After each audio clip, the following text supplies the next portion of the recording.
Nous bénissons le Seigneur qui a donné à chacun de nous le souffle de vie. Et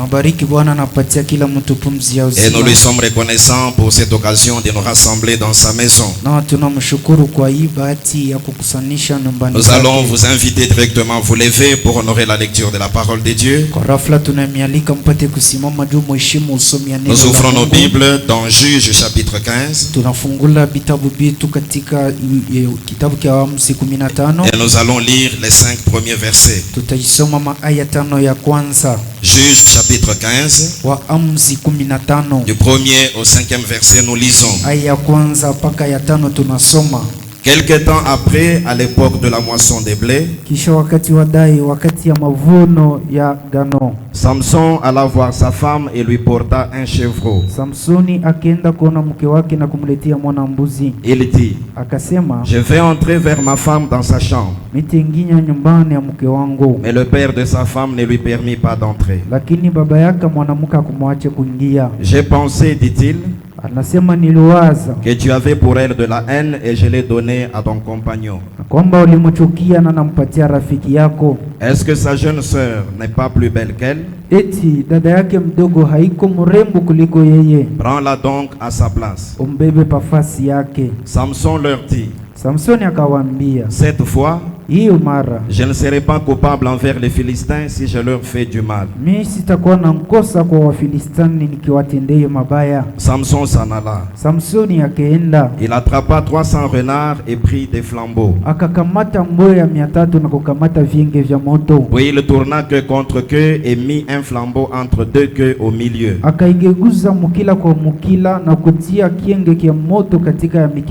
Il alluma les flambeaux, lâcha les renards dans les blés des Philistins et embrassa l'état des gerbes, le blé sur pied et jusqu'aux plantations d'oliviers. Nous allons parler au Seigneur. Nous te disons merci, Seigneur Jésus-Christ, pour ce texte que nous venons de lire ce soir. Puisses-tu maintenant nous en donner le contexte, en même temps que toutes les bénédictions que tu avais prévues pour chacun de nous ce soir, dans le précieux nom du Seigneur Jésus-Christ. Amen. Amen. Veuillez vous asseoir. Que le Seigneur ajoute des bénédictions à la lecture de sa parole. Pendant ce temps, nous sommes dans une grande étude que nous avons intitulée des destructeurs enflammés. Nous avons déjà exploité en profondeur l'histoire que nous avons lue dans Juge. Nous avons déjà montré l'antitype de cela dans le Nouveau Testament et même dans ce temps de la fin dans lequel nous vivons.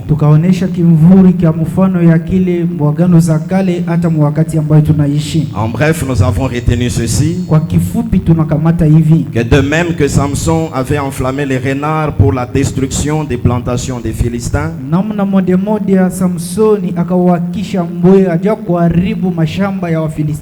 Dieu aussi enflamme son église ou ses croyants pour la destruction des œuvres du diable dans le monde.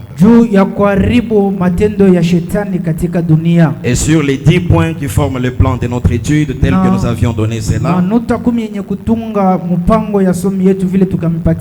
depuis les dimanches, nous sommes en train d'exploiter le 8e point, dans lequel nous parlons du feu de la prière. Le prophète nous a permis de saisir que la prière c'est aussi un feu. Un feu dont nous devons être enflammés. Et aussi un feu dont on peut se servir pour détruire les œuvres du diable dans le monde. Nous avons déjà vu ce que la prière représente pour le croyant. Nous avons déjà vu ce qu'elle peut réaliser pour nous. Et nous avions aussi commencé à voir les différentes choses que le diable peut faire ou les différentes circonstances dans lesquelles il peut nous amener, soit pour nous empêcher d'aller dans la prière, kutukazisha kwenda katika maombi, ou alors de rendre nos prières nulles. Wala maombi yetu huru. Et nous avions montré que selon notre étude, nous allons en donner 15. Tulionyesha kwamba kufuatana na somo letu tunampatia 15. Le dimanche, nous en avions donné 7. Jumapili jana tukaleta 7. Et le mercredi, nous avions ajouté 4. Na kazi tatu tukaongeza 4. C'est-à-dire allant de la 8e chose jusqu'à la 11e. Tukaenda kintu kia 8 mpaka kia 11. La 8e chose était que le diable peut nous amener à prier pour être vu des hommes. Kintu kia 8 kilikuwa kwamba shetani hatiwezi kutufikisha tuombe juu tuonekane kwa watu. 9e chose, il peut nous amener à prier par tradition ou à dire des prières. Kintu kia 9 anawezi kutuanze kuomba katika madesturi wala kusema maombi moja moja. 10e chose, nous avons vu qu'il peut nous amener à prier sans sincérité. Kintu kia 10 tunaona kwamba anawezi kutufikisha kuomba bila unyofu ya moyo. 11e chose, kintu kia 11, il peut nous conduire dans le manque de confiance dans les autres et dans l'éloignement de l'église, aussi de la communion fraternelle. Anawezi kutongoza mkushinda kutotegemea katika wanduku wala kutuendesha mbali na kanisa. Et j'avais toujours insisté, j'insiste encore en disant ceci. Nilikazia na kazia tena mkusema hivi. Lorsque nous enseignons ces choses, ce n'est pas seulement pour que nous les retenions dans notre tête. Wakati tunafundisha bibintu haiko juu tupate paka kubishika katika vichwa vyetu. Mais nous devons veiller à ne pas laisser Satan nous entraîner dans ces circonstances. Comme la Bible nous enseigne que celui qui est tombé doit prendre soin de se relever. Et la Bible ajoute aussi que celui qui est encore debout doit prendre soin de ne point tomber.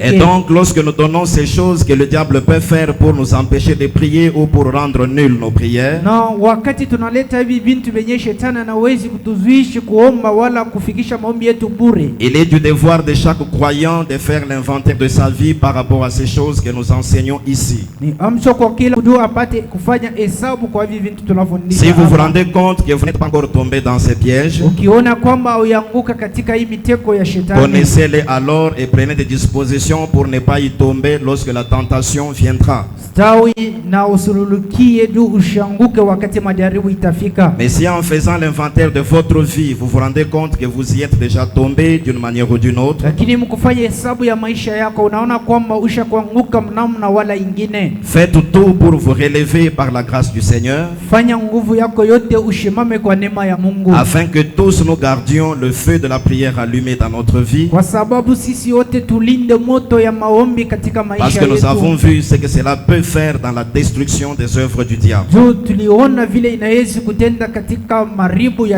Et donc nous sommes arrivés à la 11e chose le mercredi. Aujourd'hui nous allons ajouter de la 12e à la 15e pour terminer ce point, le Seigneur voulant.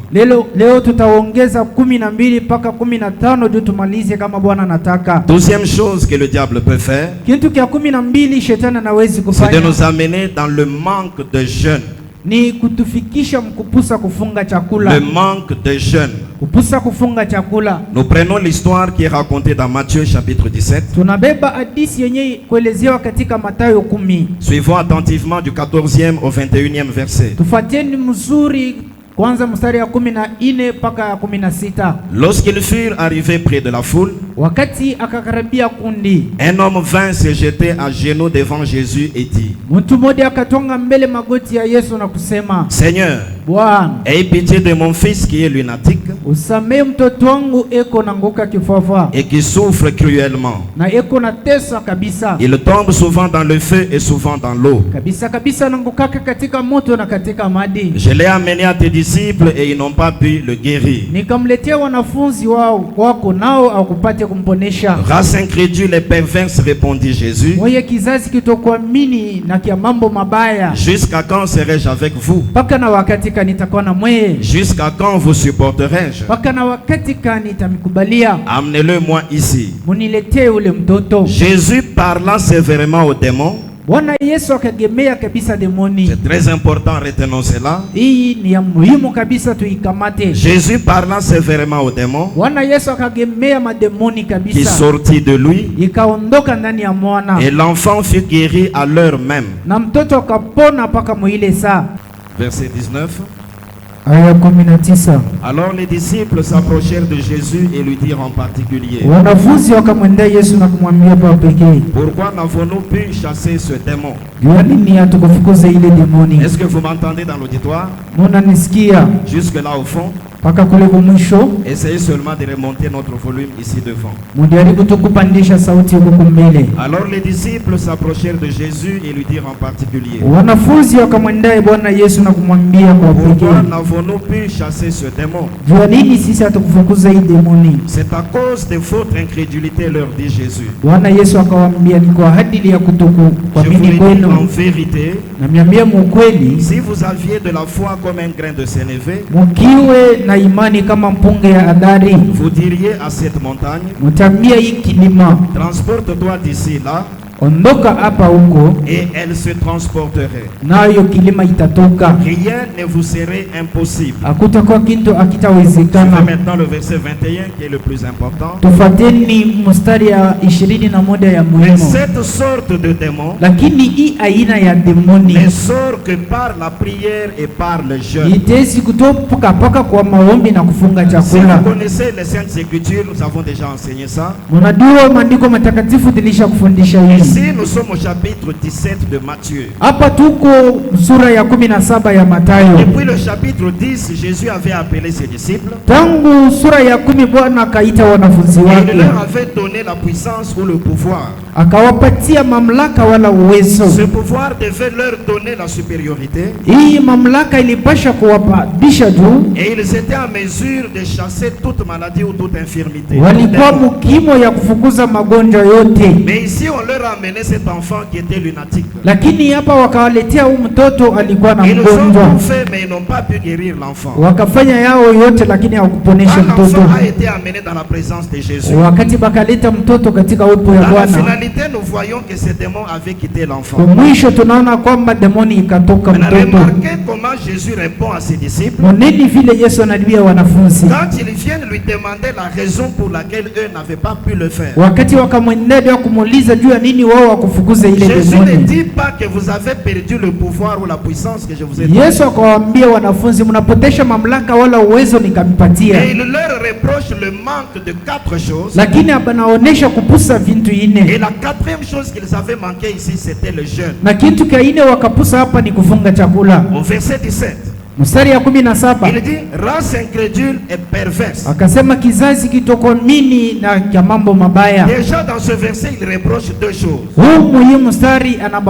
Premièrement, ils étaient incrédules, ils n'avaient pas de foi. Et deuxièmement, ils étaient perverses. Cela veut dire que leur vie était tournée vers le mal. Au verset 21, Jésus ajoute 2 autres choses. Mais cette sorte de démon ne sort que par la prière et par le jeûne. Ces gens avaient la puissance et le pouvoir nécessaires. Mais il y avait 4 choses que l'on pouvait leur reprocher. Au verset 21, le Seigneur ajoute 2 autres choses qu'il leur reprochait: la prière et le jeûne. C'est là que le diable arrive à réussir certains croyants. Vous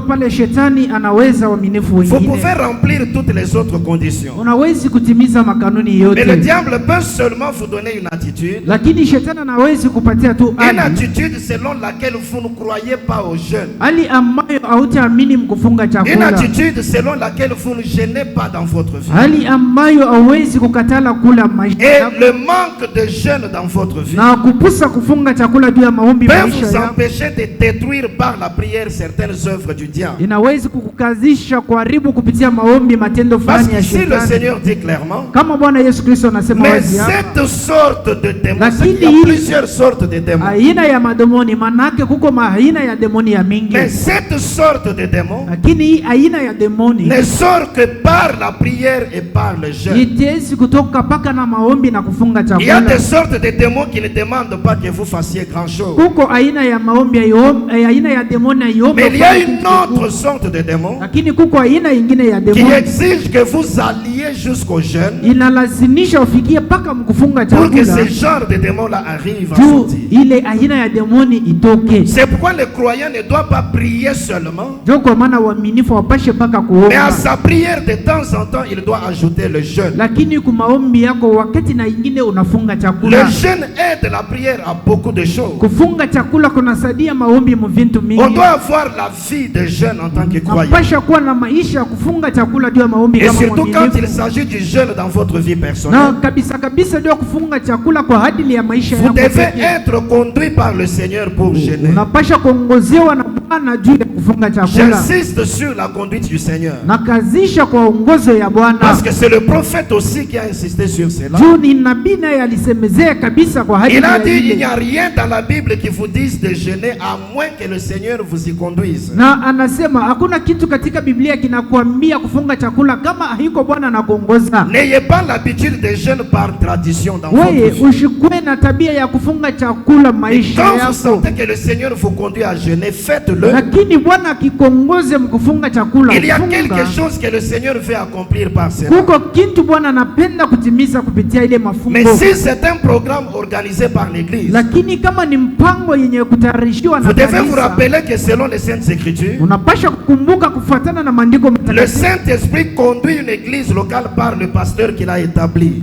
Roho Mtakatifu iko naongoza kanisa ya Pafasi kupitia pastori anatia. Et si le pasteur a été conduit par le Saint-Esprit à organiser un jeûne dans l'église, kama pastori mwenye kuongozwa na Roho Mtakatifu ndio kutengeneza. Si vous êtes membre de cette église là, kama uko memba wa ile kanisa, cela est pour vous une conduite du Seigneur et vous devez aussi l'observer. Ile juu yako ni ongozo ya Bwana na unapasha kuitibiza. Il y a une sorte de démon qui ne peut sortir que par la prière et par le jeûne. Kuko aina ya mademoni itesi kutoka paka na mafungo na maombi. Et si vous regardez dans les Saintes Écritures, ukiangalia katika vous allez voir que le jeûne ce n'est pas seulement la privation des aliments. Utaona kwamba kufunga chakula hiko paka kukatala kula. Mais la Bible enseigne que le jeûne, pour commencer, il est d'abord la privation de vos penchants habituels. C'est-à-dire la privation des choses qui vous entraînent si facilement. La Bible dit que le jour du jeûne, c'est le jour où vous abandonnez tous vos penchants. C'est le jour où vous renvoyez libres les opprimés. C'est-à-dire si vous étiez en train de faire du mal à quelqu'un, vous cessez de faire cela. Si dans votre cœur vous aviez retenu quelque chose contre quelqu'un, vous devez libérer cela. La Bible dit que le jour du jeûne, c'est aussi le jour où vous partagez même votre nourriture avec les nécessiteux. C'est le jour où vous humiliez votre âme devant le Seigneur. Et vous pouvez aussi vous abstenir des aliments selon l'orientation du Seigneur. Maintenant, le temps que doit durer votre jeûne, c'est un temps qui n'est pas précis de façon obligatoire dans l'Écriture. Votre jeûne ne peut durer que quelques heures comme le prophète le faisait aussi. Il peut aussi durer quelques jours. Et le prophète a déclaré dans le message que le plus long jeûne que lui pouvait observer était celui de 3 jours. Et il donne la raison. Il dit c'est parce que je me déplace beaucoup. C'est ce qu'il a dit et c'est ça la raison qu'il a donnée. Mais cela ne signifie pas que l'on ne peut pas faire un jeûne de plus de 3 jours. Le plus long que lui pouvait faire était celui de 3 jours. Quelle en était la raison? Il dit c'est parce que je me déplace beaucoup. Et nous avons aussi à notre possession des milliers de citations dans lesquelles il dit qu'il lui arrivait de faire des jeûnes de 4 jours et même de beaucoup de jours. Mais toutefois dans sa façon de jeûner, nous voyons qu'il s'abstenait de prendre seulement le repas le plus lourd ou le repas principal. Mais il dit généralement après chaque période de 3 heures, il pouvait prendre un sandwich ou quelque chose de léger pour être fort. Et en 1955, lors d'une réunion, il a dit devant son auditoire que je vais vous livrer le secret de la réussite de cette série de réunions. Il a dit il y a 2 femmes chrétiennes quelque part. Elles se sont enfermées ne mangeant pas et ne faisant rien. Elles sont en train de prier pour la réussite de cette série de réunions. Il dit et cela fait 7 jours depuis qu'elles sont dans cet état-là. On peut jeûner pendant quelques heures. Cela peut prendre quelques jours. On peut aller jusqu'à 7 jours. Mais seulement il a insisté dans les Écritures que rien ne nous dit de faire un jeûne de 40 jours. Vous n'êtes pas censé atteindre les 40 jours. Cela devait être fait seulement par Moïse en préfiguration et par le Seigneur Jésus dans le Nouveau Testament comme antitype de la chose.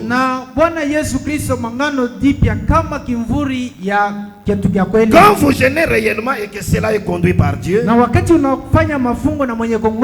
le prophète dit tout au long de la durée de votre jeûne, vous n'aurez pas faim.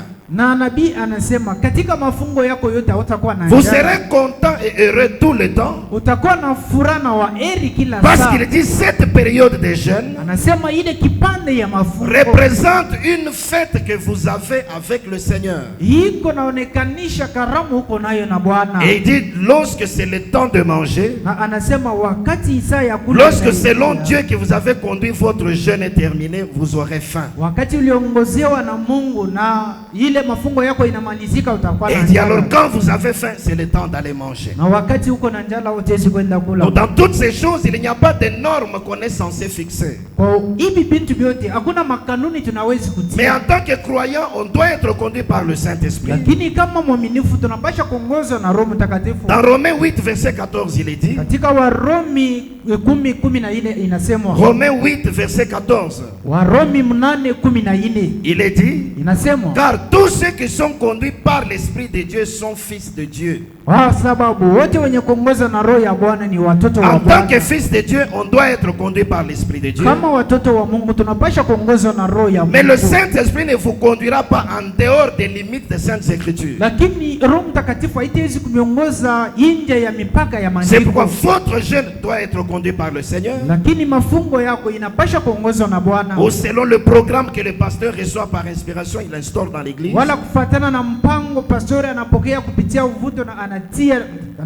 Et cela peut aller de quelques heures jusqu'à moins de 40 jours.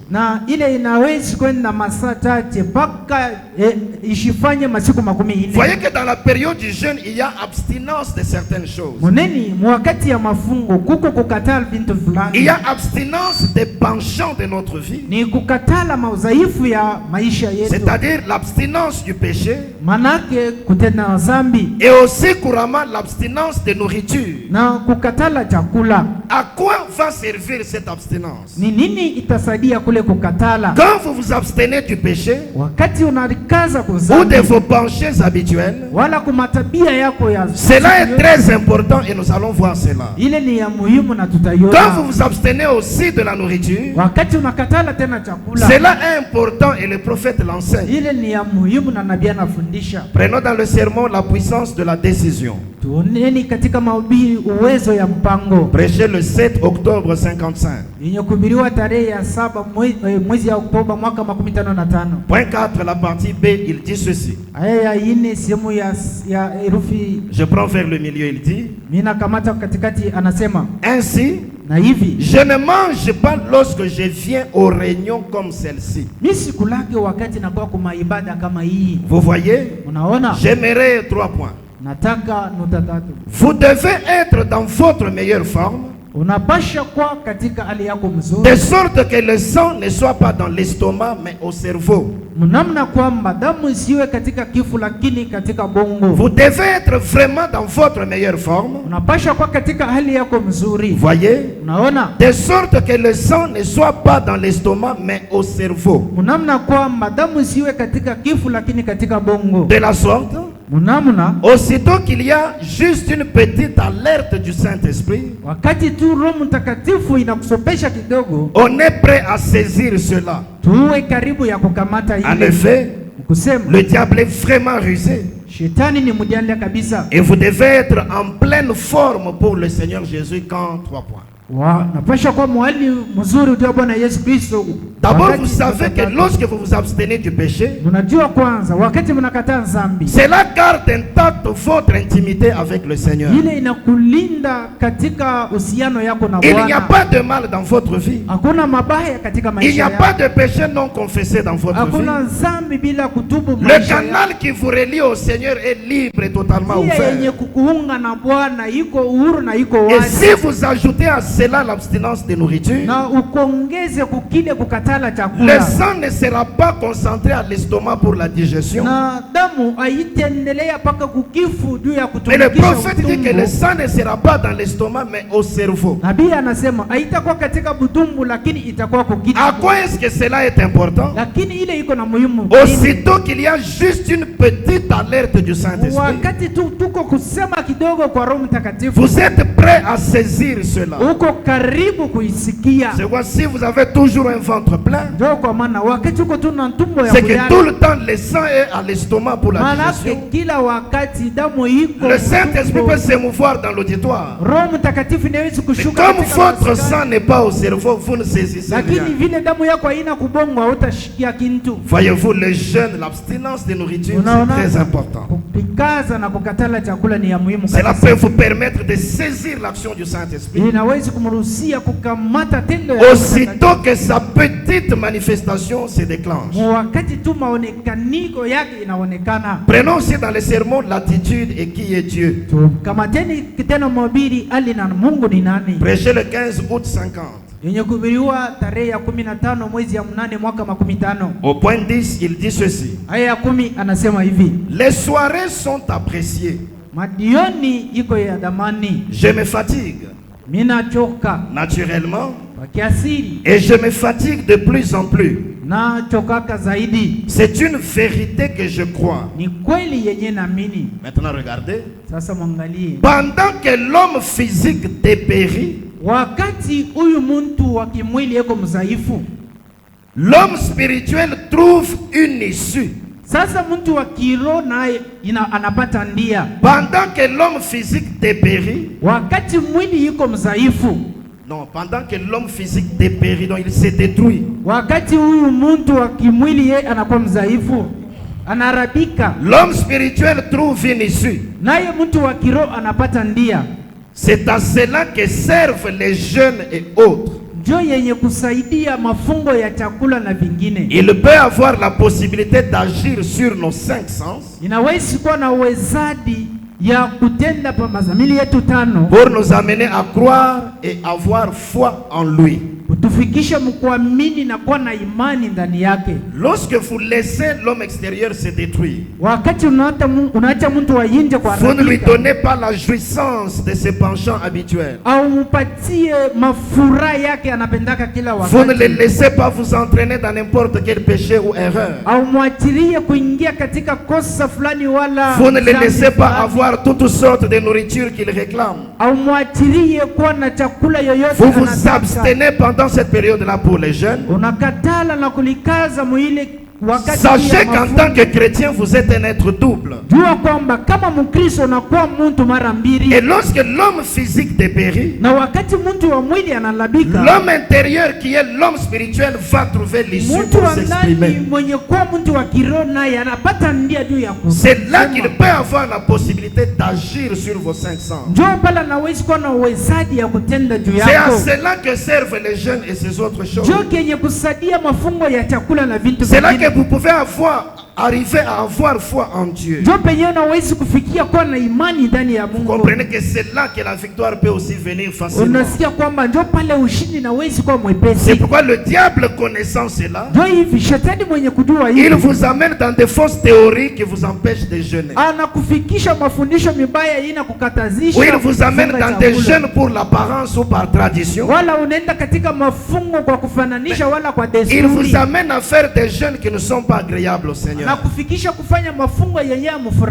quand il vous garde toujours comme cela, alors ses œuvres subsistent et vous êtes faible spirituellement. Nous devons arriver aussi à avoir le jeûne dans notre vie. Selon que le Seigneur peut conduire cela, dans le cadre des limites des Saintes Écritures, alors cela va permettre à notre homme intérieur d'avoir l'issue pour s'exprimer. Il aura la capacité de dominer sur les 5 sens. Cela nous permettra d'avoir foi en Dieu. Cela nous permettra aussi d'être prêts à saisir même une toute petite alerte du Saint-Esprit. La 13e chose que le diable peut faire, c'est d'empêcher les réunions de prière, surtout les réunions de prière qui durent toute la nuit, et aussi d'empêcher la bonne atmosphère. C'est ça la 13e chose. Il peut empêcher les réunions de prière, surtout celles qui durent toute la nuit, et aussi il peut empêcher la bonne atmosphère. Dans le sermon, messieurs, nous voudrions voir Jésus. Prêcher le 8 juillet 60. Point 30, la partie B, il dit ceci. Je pense que c'est vraiment ce qui se passe dans l'église aujourd'hui. Dieu a agité toutes sortes de dons et d'autres qu'il pouvait agiter devant l'église. Et elle reste simplement là, regardant dans le vide. Eh bien, c'était une très belle réunion. Frère Robert a eu une belle réunion. Frère Billy Graham prêche très bien. Mais les gens ne bougent pas. Vous voyez que c'est ça que nous avons dans la plupart de nos églises. Dieu a jeté toutes sortes de dons devant l'église. Mais l'église regarde dans le vide. Les gens se sont arrêtés seulement au fait d'apprécier une réunion. Mais ils ne bougent pas du tout dans leur marche spirituelle. Donc elle a eu une très belle réunion. Aujourd'hui la louange était merveilleuse.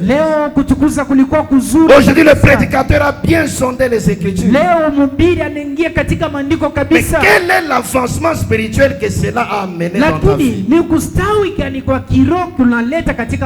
Mais les gens ne bougent pas. C'est dont nous avons besoin aujourd'hui. C'est un réveil qui secoue l'âme. Quelque chose qui descend au fond pour provoquer des réunions de prière qui durent toute la nuit, où les hommes et les femmes se mettent en ordre avec Dieu et les villes se tournent vers Dieu. Des glorieux signes et miracles se multiplieront sans arrêt. C'est que quand on en arrive aux réunions de prière qui durent toute la nuit, il y a des avantages que cela peut produire. Premièrement, les hommes et les femmes se mettent en ordre avec Dieu. Un homme ou une femme qui vivait dans le péché, quand ils viennent à une réunion de prière qui dure toute la nuit, On a des exhortations profondes. On a un long moment pour rester dans la prière devant Dieu. On a une bonne atmosphère dans l'auditoire. Cela va les pousser à se mettre en ordre avec Dieu. Et par conséquent, tous les péchés qui étaient sur eux, les démons d'entêtement et de têtudesse qui étaient sur eux, vont les libérer, ils seront libres. Les œuvres du diable seront détruites cette nuit-là. Et comme le diable veut garder ses œuvres sur les gens, il va alors empêcher les réunions de prière qui durent toute la nuit.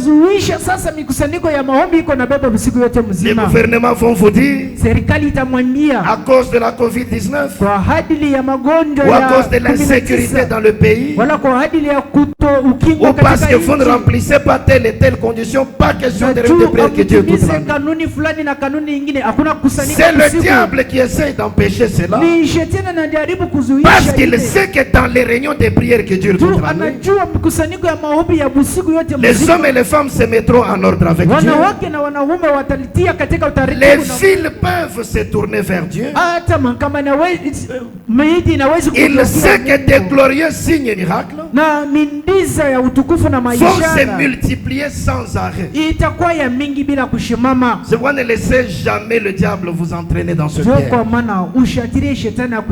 Faites tout pour trouver une issue et avoir des réunions de prière qui durent toute la nuit.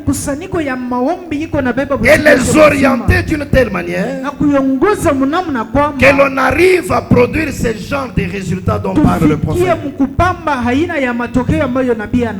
Dans le sermon, c'est moi, n'ayez pas peur. 29 mars 60. Point 18 et 19, il dit ceci. Il parle des disciples qui étaient sur la barque. Ils étaient partis sans Jésus. Et alors le diable avait soulevé des démons, des mers, des vagues pour les engloutir. 18 partie B, il dit ceci. C'est à ce moment-là que Satan aura l'église. Quand vous vous intéressez tellement à autre chose, sauf aux réunions de prière,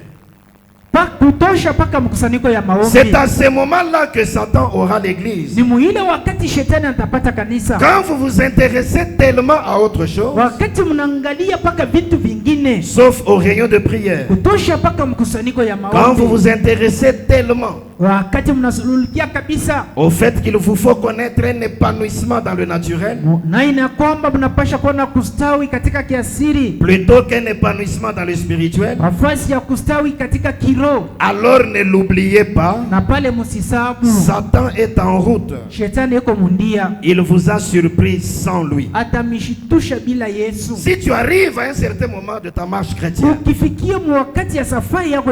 te rends compte que tu t'intéresses plus à ton épanouissement naturel que spirituel, c'est que c'est le diable qui vous a déjà surpris sans lui. Il faut vite revenir au rayon de prière.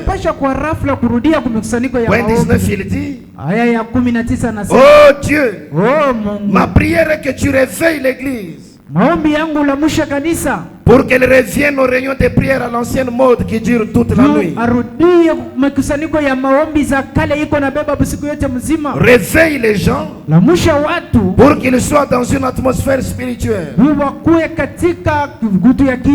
Il faut cela pour amener des enfants dans le royaume.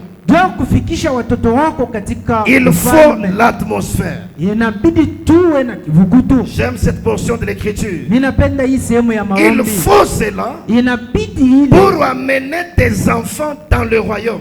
ya kuleta watoto wako katika si on veut que d'autres enfants naissent dans le royaume, tukitake watoto wetu wazalike katika ufalme, si on veut qu'une nouvelle naissance se produise quelque part, tukitake kuzalika kupya kutendeke fasi il faut aussi des réunions de prière qui durent toute la nuit. Inabidi mikusanyiko ya maombi ya usiku Mais le diable qui ne veut pas que les gens naissent de nouveau, lakini shetani asitake watu wazalike, il va tout faire pour empêcher ce genre de réunion atafanya de prière. yoyote jua kuzuisha ila aina ya Comprenons l'importance de cela ce soir. tusikilizeni muhimu ya ile Et revenons-y très vite. na turudieni haraka haraka. Il dit il faut l'atmosphère. Anasema inabidi tuwe na moto. Ce soir même pendant que nous sommes assis ici, Hii jioni hata wakati tulisha kuikala si hapa, cette atmosphère appropriée est produite, kama hii moto yenye inastahili inapambwa, ce groupe entier sera de nouveau rempli du Saint-Esprit. hii kundi yote mzima itakuwa mara mpya yenye kujaziwa na Chaque Roho personne Mtakatifu. malade sera guérie. Kila mgonjwa atapona. C'est l'atmosphère qui produit cela. Ni ile moto itapamba ile. C'est pourquoi il va tout faire pour empêcher les réunions de prière qui durent toute la nuit Ndio kwa et maana la bonne atafanya atmosphère. yote, atazuisha juu ya mikusanyiko yote ya maombi, itafanya usiku yote mzima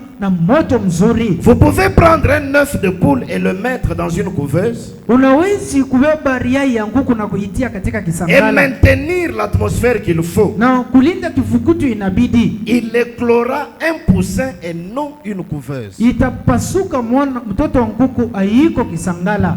Vous voyez, Unaona, c'est en effet l'atmosphère qui compte. ni kifukutu ambayo kinahesabiwa. Placez un œuf de poule sous un champ, Mutieni riai ya nguku tii ya imbwa, il donnera un poussin. italeta mtoto wa nguku. Il s'agit de l'atmosphère. Manake ni mambo ya choto. Et c'est ce qu'il faut dans l'église aujourd'hui. Jo inabidi mkanisa leo, Pas un tas de credo et de théologie formaliste. haiko mafundisho wala madesturi ya kulitungia. Non, pas seulement des enseignements. Pas un tas de credo et de théologie formaliste. Haiko kisiasi na madesturi ya kulitungia. Mais l'esprit du Dieu vivant Lakini roho ya Mungu aliyo s'est hai déversant sur son peuple iko natelemuka juu ya umma yake, pour produire une atmosphère spirituelle. juu ya kupamba kyoto kya kiroho. Les réunions de prière qui durent toute la nuit Kusanyiko ya maombi inafanya usiku yote vont mzima, aider à ce que les hommes et les femmes se mettent en ordre avec Dieu. itasaidia juu wanawake na wanaume Cela va amener des enfants à naître dans le royaume. itafikisha watoto kuzalika katika Cela ufalme. fera que des villes entières se tournent vers Dieu. Itafanya kwamba miji mizima imugeukie Mungu. Cela fera que des glorieux signes et miracles se multiplient sans Itafanya arrêt. kwamba maishara ya utukufu na miujiza iwe ya mingi. Et s'il y a de la bonne atmosphère, Na kama kuko choto mzuri, voyez-vous, unaona, cela fera que le Saint-Esprit se meuve dans la salle, itafanya kwamba Roho Mtakatifu italemke katika maskani, que le groupe entier soit de nouveau rempli du kundi Saint-Esprit. yote mzima ijaziwe na Roho Cela peut Mtakatifu. faire que chaque personne malade trouve sa guérison. Itafanya kwamba kila mgonjwa apate uponyaji. C'est pourquoi n'oubliez pas les réunions de prière qui durent Ndio toute kwa la nuit. maana msisabu ibada ya maombi. Et nous inabeba allons usiku tout yote faire pour mzima. y revenir parce que nous saisissons l'importance. Ndio tutafanya nasi nguvu yetu yote turudieni. N'oubliez pas la bonne atmosphère spirituelle dans l'église. Wewe msisabu toto mzuri katika kanisani. C'est pourquoi le diable qui combat ces choses Ndio kwa maana shetani iko na kumaanisha hivi. laissera les gens venir à l'église, Atatiria vitu vya kanisani. mais il ne les laissera pas être dans la bonne atmosphère. Lakini ashitabatiria kuwa katika anga mzuri. Écoutons cette déclaration du prophète. Tusikilizeni itamko ya nabii. Y a-t-il quelque chose qui soit trop difficile pour le Seigneur? Eti kunawezi kuwa kitu kia nguvu mbele ya Bwana. Prêché le 28 mars 60. Yenye kuhubiriwa tarehe 28 mwezi ya 3 mwaka Point 16. 22 à la partie B. Aya ya 22 sehemu ya pili. Il explique la raison pour laquelle Sarah avait menti à Elohim. Elle Anafasiria avait d'abord douté et puis menti. sababu juu ya nini Sarai akasikia Elohim kisha kumdanganya. Il dit c'est parce qu'elle était en quelque sorte de mauvaise humeur ce matin. Anasema ni juu alikuwa katika hali mbaya ile asubuhi. Alors il raconte la chose. Sasa anafasiria jambo. Elle était allée voir la femme de Lot chez elle. Akaenda kumuona mke wa Lutu kwake. Elle avait trouvé que la femme de Lot avait de nouveaux habits selon la mode de ce temps-là. Akamkutanisha mke wa Lutu alikuwa na mavazi mipya kufuatana na Et ule lorsqu'elle wakati. était retournée chez elle, Na wakati akarudi Elle avait présenté le même besoin à Abraham. Mais Abraham lui avait dit qu'il n'avait pas assez de moyens pour lui en procurer en cette période. Elle s'était mise dans tous ses états. Elle était fâchée à cause de cela. Et elle était de mauvaise humeur. Et cela a eu un effet sur sa réaction. Quand Elohim s'est présenté là, elle a douté et elle a menti. Parce qu'elle était en quelque sorte de mauvaise humeur ce matin-là. C'est qu'on ne laissez pas le diable vous entraîner dans ces choses. Voyez-vous, il est tellement rusé. Le prophète dit même que lorsque le diable voit qu'il y a une bénédiction qui s'approche de vous, il va créer ce genre de mauvaise humeur pour que vous ne puissiez pas la reconnaître à son arrivée. Soyons vraiment éveillés quand nous vivons. On a regardé à la partie C, il dit: vous ne saisissez pas les choses quand vous venez à l'église dans ce genre d'humeur.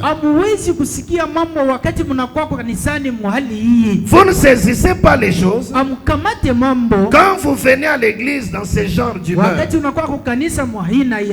Il ne faut simplement pas essayer cela. Vous auriez tout aussi bien fait de rester à la maison. Vous auriez tout aussi bien fait de rester à la maison. Vous n'en tirerez rien. Rentrez à la maison dans un... Quand vous venez à l'église, venez en étant complètement dans un esprit de prière. Venez étant dans l'atmosphère. Venez étant dans l'expectative. Si vous êtes de mauvaise humeur, vous ne saisirez rien dans l'église. Et il dit: vous auriez tout aussi bien fait de rester à la maison. Or, la parole s'ajoute à la parole. Le mercredi, il a dit: la brebis ou la biche qui reste seule, isolée à la maison sans aller à l'église, c'est de celle-là que le loup qui est le diable va s'occuper. C'est que si vous vous retrouvez dans une mauvaise humeur, faites tout pour revenir dans la bonne atmosphère et venez à l'église. Comprenez que toutes ces choses-là, c'est le diable qui fait que vous soyez soit tellement dérangé que vous preniez la décision de vous absenter pour qu'il s'occupe de vous, ou alors que vous veniez par formalisme dans une mauvaise humeur et que vous ne saisissiez rien. Il cite trois éléments importants qui déterminent l'état dans lequel nous devons être en venant dans l'église. Dans un esprit de prière. Deux, dans l'atmosphère. Trois, dans l'expectative. Vous voyez que de ces trois choses, la première, c'est l'esprit de prière. Nous devons veiller à être dans la bonne atmosphère. Nous devons veiller à avoir des réunions de prière qui durent toute la nuit. Et ne laissons pas le diable nous entraîner dans son piège. La 14e chose que le diable peut faire, c'est de changer la nature du temple de Dieu. Ni kubadilisha kazi ya maskani ya Mungu. Le temple de Dieu a plusieurs éléments qui forment sa nature. Ekano ya Mungu iko na kazi ya mingi. Prenons le temple de Dieu comme étant le tabernacle dans lequel nous venons nous rassembler pour les cultes. Tubebeni ekalo kama maskani ambayo tunakuja kusanyika juu ya ibada. C'est la maison de Dieu, c'est le temple que nous avons bâti pour Dieu. Ni nyumba ya Mungu, ni hema yetu liyenga juu ya Mungu. La Bible l'appelle la maison du jugement de Dieu. C'est pourquoi nous venons à l'église pour être jugés sur base de la parole. La parole l'appelle aussi la maison de la correction. C'est pourquoi nous venons pour être corrigés par la parole de Dieu. Pour voir quelles sont nos imperfections afin de nous améliorer. Il y a donc une suite d'éléments qui forment la nature du temple de Dieu. Mais découvrons cet autre élément dans Ésaïe 56 verset 7. Dieu dit ceci. Ésaïe 56 verset 7. Je les amènerai sur ma montagne sainte et je les réjouirai dans ma maison de prière. Leurs holocaustes et leurs sacrifices seront agréables sur mon autel. Car ma maison sera appelée une maison de prière pour tous les peuples. Au-delà des autres éléments qui caractérisent la maison de Dieu, la maison de Dieu est aussi la maison de prière pour tous les peuples. C'est un endroit où les gens doivent être constamment en prière. C'est pourquoi le prophète dit que le temple n'est pas censé être fermé. Il dit les portes du temple doivent rester ouvertes. D'ailleurs, quand il a chanté, il vient de l'est et d'ouest. Je ne sais pas si les gens chantent en méditant sur les paroles ou ils chantent par formalité. Frère, le deuxième couplet de ce cantique-là dit: les portails de ces saints lieux restent ouverts le jour et la nuit. Alors regarde au Seigneur qui donne plus de grâce. Le temple doit rester ouvert. C'est pour que les gens y viennent de temps en temps, qu'ils viennent se consacrer dans le temple, recherchant la face de Dieu dans la prière. Voyez-vous? Mais aujourd'hui le temple se retrouve comme un désert. J'ai même vu dernièrement dans des publications sur les réseaux sociaux, dans un tabernacle du message à Goma, je pense un lundi matin ou un mardi, on s'est rendu compte qu'un frère s'était pendu dans le temple. C'est que le diable a amené ces gens-là à changer la nature du temple de Dieu.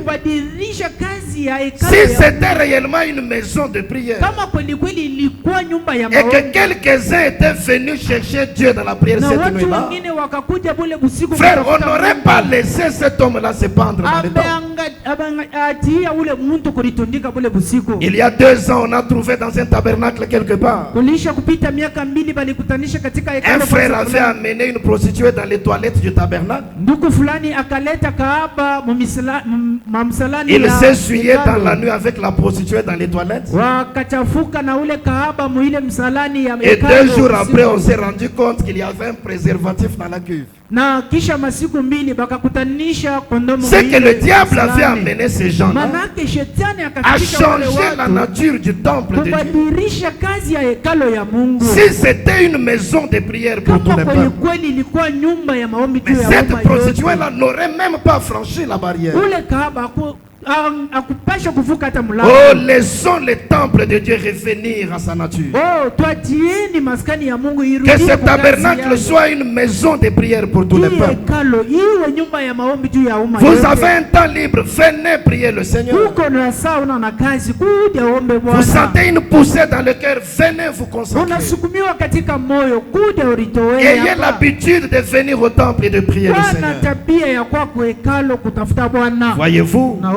Mais les gens font du temple aujourd'hui un lieu de commerce.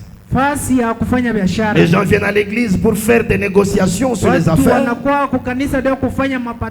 D'autres aussitôt qu'on dit que le Seigneur vous bénisse. Juste ici, ils sont déjà main dans la main en train de parler sur autre chose. D'autres ont l'audace de venir dans le temple et de parler de la politique.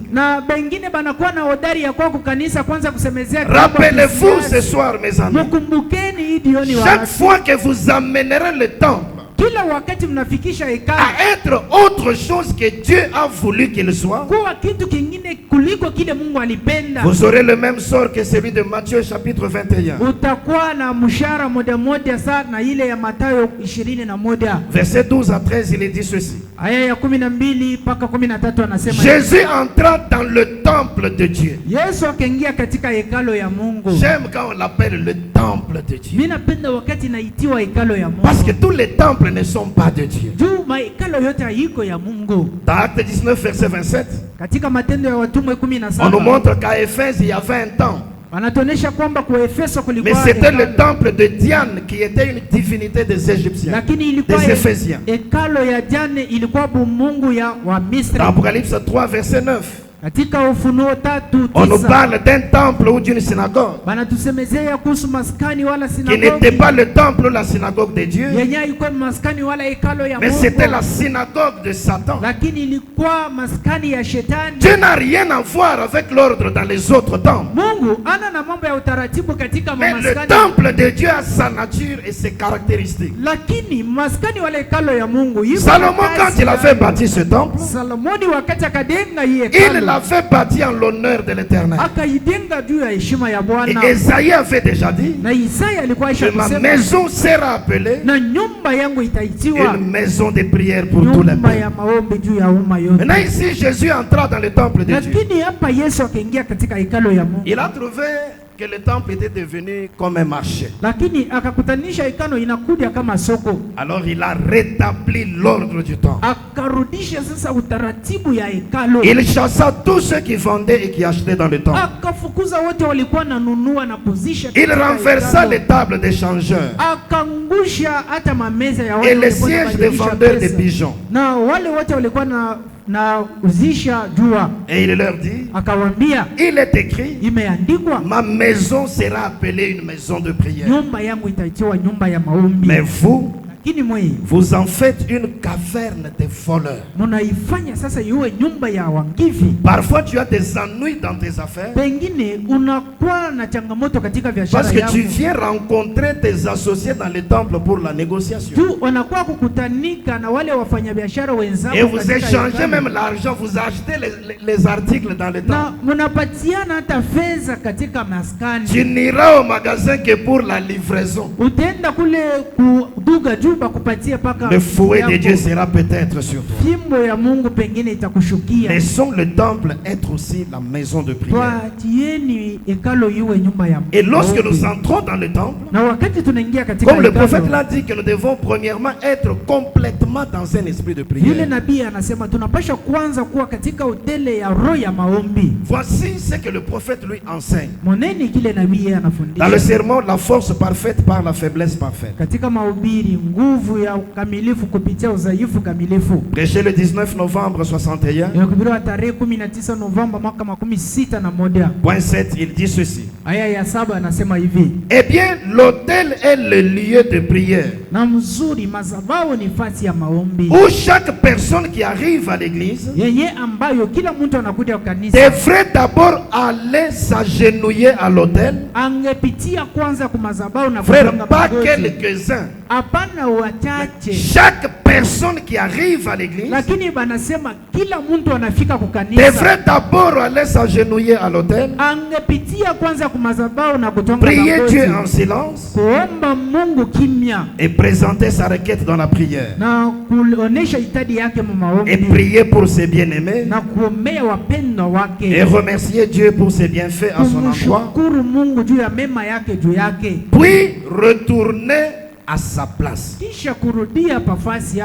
Normalement, tout croyant, en arrivant à l'église, il doit d'abord aller s'agenouiller à l'autel, prier Dieu en silence Kuomba Mungu kimya. Parce que les 30 minutes qui précèdent le début du culte, le prophète a enseigné que c'est un temps de méditation. Ou quand vous arrivez à l'église, vous devez soit être en train de méditer la parole ou en train de prier. Et donc si vous êtes en prière à l'autel, vous devez prier silencieusement. Et je comprends que ce n'est pas pour déranger celui qui médite les Saintes Écritures. Chaque personne qui arrive à l'église devrait d'abord aller s'agenouiller à l'autel, prier Dieu en silence et prier Dieu en silence. Ce n'est pas en ayant la voix basse mais en silence. Et présenter sa requête dans la prière. Prier pour ses bien-aimés et remercier Dieu pour ses bienfaits. Puis retourner à sa place. Voici maintenant comment le diable vous amène à changer la nature du temple à partir de cette écriture. Il vous empêche de venir 30 minutes avant.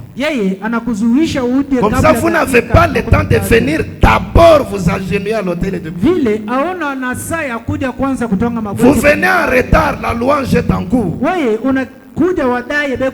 Même l'huissier vous dira d'aller vous mettre directement à votre place. Et par conséquent, vous avez changé la nature du temple. Il a cessé d'être pour vous en ce moment-là une maison de prière. Vous en avez fait seulement une maison d'adoration par la louange. Ou alors vous arrivez pendant que la prédication est en cours. Le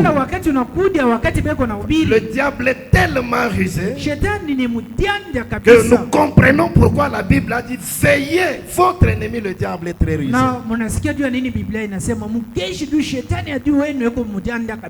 Depuis que ce mois d'octobre a commencé, combien de temps ou combien de jours as-tu fait le d'abord? D'aller d'abord vous agenouiller à l'autel et de prier le Seigneur. Nous devons revenir à ces petits principes. Le prophète dit il n'est pas question de grandes choses que nous faisons. Il dit mais quelquefois ce sont les petites choses que nous négligeons qui soutiennent les grandes choses. C'est très important de toujours venir à l'église à temps et de faire le d'abord.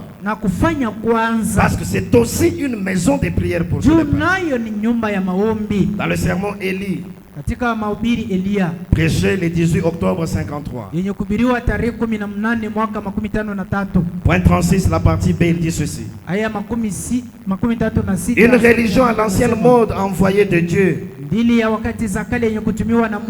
au ciel bleu qui tue le péché.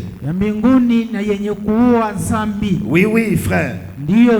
Qui fera de vous ce que vous devriez être. Commencez une réunion de témoignage à l'ancienne mode dans l'église. Eh bien, vous ne pouvez plus suivre une réunion de témoignage avoir lieu. L'église est si froide. Le thermomètre spirituel descend à 40 degrés en dessous de zéro. Personne là-dedans ne prie. Vous entrez dans l'église, ils sont tous en train de se bousculer les uns les autres. Le diable peut même faire que tu viennes dans les 30 minutes d'avant le début du culte. Mais seulement il t'empêche de faire le d'abord. Tu es venu avant, mais dans le but d'attaquer tel ou tel autre. Tu es venu avant pour surveiller tout celui qui viendra après, dans le but de repérer tel avec qui tu as un contentieux, ou tu t'es donné rendez-vous avec quelqu'un. Vous arrivez à temps pour parler d'abord d'autre chose plutôt que de prier. J'aime quand les Écritures nous révèlent les tactiques de notre ennemi. Personne là-dedans ne prie. Personne là-dedans n'est prie. Vous entrez dans l'église. Ils sont tous en train de se bousculer les uns les autres, de faire des plaisanteries. Ils parcourent les allées, mâchant les chewing gum et parlant de lessive, de ceci et cela. Vous devriez être en train de prier. Amen. Vous entrez, vous trouvez que ces gens sont venus à temps. Mais ils ne font que monter et descendre. Des sœurs qui jouent avec les enfants à l'entrée. Des frères en train de se chuchoter des choses aux autres. C'est le diable. Ceci est une maison de prière. Vous devriez être en train de prier. Dieu se cache et se révèle dans la simplicité. 17 mars 63. Point 31, il dit ceci. Quand un prédicateur arrive devant une assemblée de gens qui sont en prière et qu'il y a l'onction du Saint-Esprit, vous êtes sûr de recevoir quelque chose du ciel. Il n'y a pas à sortir de là. Rien ne peut l'empêcher. Mais si vous entrez au milieu de la confusion, alors vous êtes tellement désorienté et l'esprit est attristé. Quand un bon prédicateur arrive derrière la chaîne, si les gens ont été en prière, il le saura. Il sentira que les choses coulent beaucoup plus facilement. Mais s'il est entré au milieu de la confusion, le prophète dit, vous êtes tellement désorienté et l'esprit est attristé et nous ne voulons pas de ça. Non. Nous voulons venir ici pour adorer. Nous avons des foyers confortables. Et je vais parler de ça dans un instant. Ainsi de suite. À la maison où nous allons voir nos amis et où nous les amenons. Ici, c'est la maison du Seigneur. Ici, c'est la maison du Seigneur. Vous voulez parler de la politique? Parlez-en à la maison et ailleurs. Vous voulez faire des partenariats dans les affaires? Vous voulez parler de la lessive de ceci et de cela? Vous voulez faire des négociations pour les affaires? Faites cela à la maison ou ailleurs. Ici, c'est la maison du Seigneur. La maison du Seigneur a ses caractéristiques, parmi lesquelles le fait qu'elle doit être la maison de prière. Et donc, vous devez veiller à venir à temps. Et vous commencez par faire le d'abord. Venez d'abord vous agenouiller à l'autel. Vous priez Dieu en silence. Vous lui présentez votre requête dans la prière. Vous priez pour les bien-aimés. Voyez-vous, vous lui présentez toutes les requêtes que vous avez. Et vous lui dites merci pour tous ces bienfaits. Et puis vous retournez à votre place. Vous maintenez dans un esprit de prière, dans la méditation, jusqu'à ce que le culte va démarrer. Et si tous nous démarrons dans cette atmosphère-là, quand le prédicateur va venir devant une assemblée de gens qui sont en prière et que l'onction du Saint-Esprit est présente, alors vous êtes sûr de recevoir quelque chose du ciel. Et William Branham dit, le ciel est rempli de bonnes choses de Dieu. Le ciel est rempli du salut. Le ciel est rempli de la guérison divine. Le ciel est rempli de la délivrance. Et quand ces choses du ciel viendront, les œuvres du diable qui nous retiennent captifs vont être détruites. C'est pourquoi le diable vous amène dans le changement de la nature du temps. Rappelez-nous que ce temple doit être une maison de prière. La 15e chose et la dernière qu'il peut faire, c'est de vous amener dans l'impatience et dans le découragement. Vous avez respecté tous les autres principes. Il n'a pas réussi à vous empêcher. Vous avez vaincu toutes ces tactiques. Et la prière a été faite de la bonne manière. Le feu de la prière a été allumé comme il faut. Maintenant, il peut vous amener dans l'impatience et le découragement. Vous ne savez pas attendre le temps de Dieu. Dans Ecclésiaste 3 verset 11, la Bible dit il fait toute bonne chose en son temps. Tu peux manifester le besoin de quelque chose. Tu présentes cela comme une requête à Dieu dans la prière. Dieu peut avoir écouté votre prière, mais Dieu fait toute bonne chose en son temps. Dieu manifeste la réponse à votre prière, mais en son temps. Parce que Dieu sait le moment propice où il faut nous donner une chose. Voici l'exemple que le prophète donne.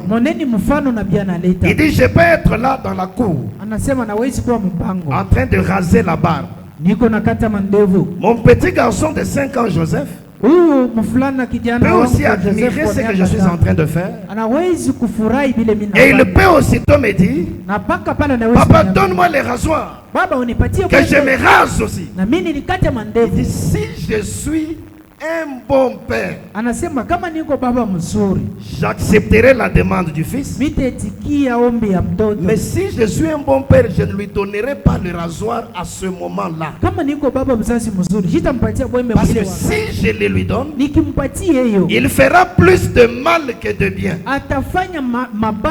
Premièrement, il n'a pas de barbe. Et deuxièmement, il ne saura pas bien s'en servir, il va se blesser. Alors je garderai la chose. Quand il atteindra l'âge où la barbe se manifestera et qu'il est vraiment en mesure de bien utiliser le rasoir, même s'il n'envoie plus la requête, je lui donnerai le rasoir. Seigneur, donne-moi une grande bénédiction matérielle. Tu es un élu de Dieu, tu n'as pas encore reçu le véritable Saint-Esprit. Et pourtant Branham dit, la prospérité matérielle sans Dieu vous éloigne davantage de lui. Dieu peut exaucer la prière, mais le temps n'est pas encore venu. Voyez-vous, il faut comprendre les choses dans leur profondeur. Maintenant, si vous devenez trop impatient, Branham dit, vous serez comme un faux laboureur. Il a pris la semence, il l'a placée dans le sol, mais chaque matin il la déterre pour voir si elle a germé. En faisant cela, sa semence pourrira, elle ne germera jamais. Il dit, une fois que vous l'avez placée dans le sol,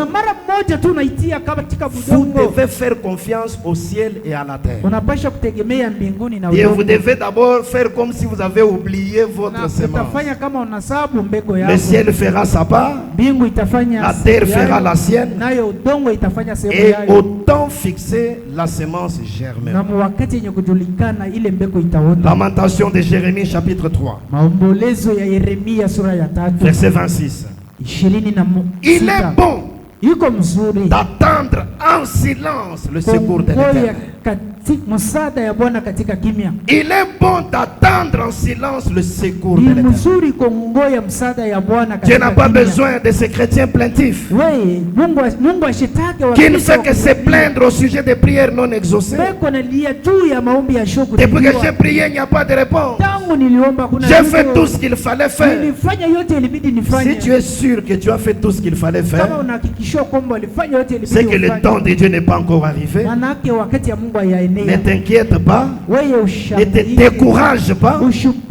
Il est bon d'attendre en silence le secours de l'Éternel. La position en Christ. Péché le 22 mai 60. Point 16, il dit ceci. Et souvenons-nous, alors que nous obéissons à l'Esprit, il y a une grande leçon que nous voulons apprendre.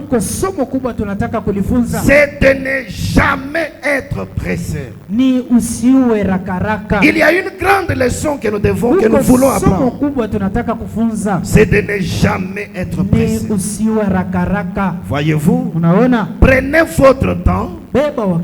Ayez la foi. Si nous avons demandé quelque chose à Dieu, souvenez-nous que Dieu exauce les prières. Il le fait en son temps, de la façon la meilleure. Il fait concourir la chose parfaitement bien pour nous. Si vous commencez la lecture quelques paragraphes au-dessus, vous comprendrez, le prophète fait cette déclaration. Parce que ces jours-là, lui, il y avait 15 ans qu'il avait demandé quelque chose à Dieu. Dieu n'avait donné ni la réponse, ni une vision, ni quoi que ce soit. Pendant 15 ans, il attendait la réponse à sa prière. Maintenant, ces jours, pendant qu'il était devant l'auditoire, une femme qui avait aussi un besoin venait de faire son entrée. Juste 3 minutes après son entrée, Dieu donne la vision et la réponse arrive. C'est là que le prophète s'étonne. Mais moi j'ai attendu pendant 15 ans. Mais elle, dans moins de 3 minutes, la réponse arrive. Alors il dit, il y a une grande leçon que nous voulons apprendre. C'est de ne jamais être pressé. Dans le sermon l'enseignement sur Moïse, 13 mai 56. Point 84, il dit ceci. C'était une leçon qu'il avait donnée aux jeunes garçons et aux jeunes filles. Mais petits garçons et petites filles, Dieu exauce-t-il la prière? Les petits garçons et les petites filles disent oui. Il exauce la prière. Croyez-vous cela? Dieu exauce la prière. Il pose encore la question. Dieu exauce-t-il la prière? Oui. Exauce-t-il très vite? Non. Pas tout le temps, n'est-ce pas? Non. Il y a des temps où il exauce très vite. Et d'autres temps aussi où il n'exauce pas très vite. C'est toi qui dois grandir. Exauce-t-il très vite?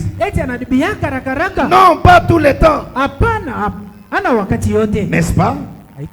Non. Parfois il nous fait attendre.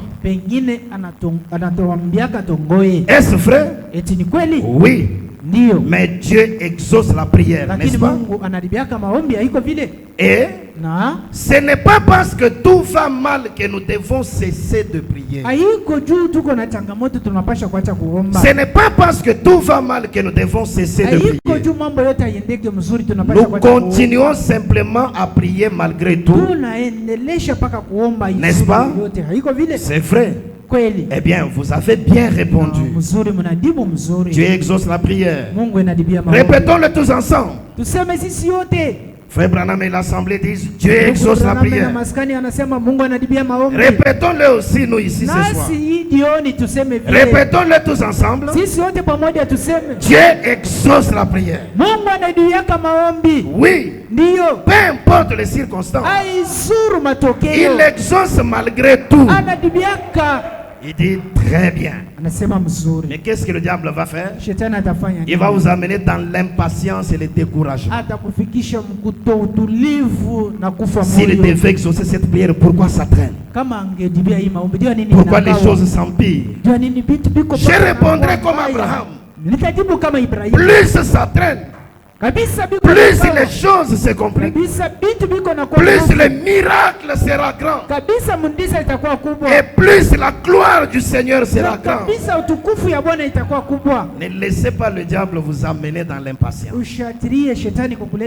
Les gens disent toujours, il faut prendre des chemins raccourcis parce que les choses de Dieu traînent. Pas tout le temps. Il y a des choses qui le donnent plus vite. À d'autres moments, selon sa souveraineté, selon sa volonté, il te fait attendre. S'il t'a fait attendre dans cette situation-là, sois patient avec lui, garde le courage et la foi, sois persévérant. Le Seigneur accomplira la chose bonne en son temps. Et donc la prière, c'est un feu que nous devons garder allumé dans notre vie. C'est un feu dont nous devons être enflammés, un feu que nous devons utiliser pour détruire les œuvres du diable. Nous avons vu ce que la prière représente pour les chrétiens. Nous avons vu la puissance qui est dans la prière. Nous avons aussi vu combien le diable combat la prière. Soit il va vous empêcher de prier, soit il va vous amener dans certaines circonstances qui feront que même si vous priez, que vos prières soient nulles. Et nous avons donné ces 15 choses sur lesquelles nous devons veiller. Soyons éveillés dans notre vie pour garder allumé le feu de la prière. Ne laissons pas le diable nous entraîner dans cette guerre. Je termine par 1 Pierre 4 verset 7. La Bible dit la fin de toutes choses est proche. Soyez donc sages et sobres pour vaquer à la prière. Le monde est arrivé à sa fin. Quand nous voyons ce qui se passe en Ukraine avec la Russie, jetons un coup d'œil dans la Bible, jetons un coup d'œil dans le message de l'heure. Nous voyons que les événements sont en ligne pour la fin du monde. Bientôt c'est la venue physique du Seigneur. Bientôt c'est l'enlèvement de l'épouse. Il ne nous reste pas beaucoup de temps à vivre sur la terre. S'il y avait un temps où nous devions garder notre feu allumé, c'est ce temps-ci. S'il y avait un temps où l'armée du Seigneur devait être en marche pour détruire les œuvres du diable, c'est dans ce petit laps de temps qui nous reste. Alors soyons sages. Ne nous laissons pas entraîner par n'importe quoi. Ne perdons pas notre temps avec n'importe quoi. Soyons sages et sobres pour vaquer à la prière. Que le Seigneur nous bénisse pour ce soir. Nous allons nous lever pour adorer le Seigneur. Le feu divin brûle dans mon cœur. J'aime Jésus de tout mon cœur. Pendant que nous chantons ce cantique, chacun de nous médite sur ces choses et s'apprête à entrer dans la prière devant le Seigneur. Si le diable vous a entraîné dans quelques-unes de ces choses, revenez par la grâce du Seigneur. Mais si vous n'y êtes pas encore tombé, prenez garde de ne point tomber. Que le feu de la prière soit allumé dans nos vies, dans nos activités, dans nos maisons, dans nos lieux secrets et dans notre église. Nous chantons et puis nous parlons au Seigneur.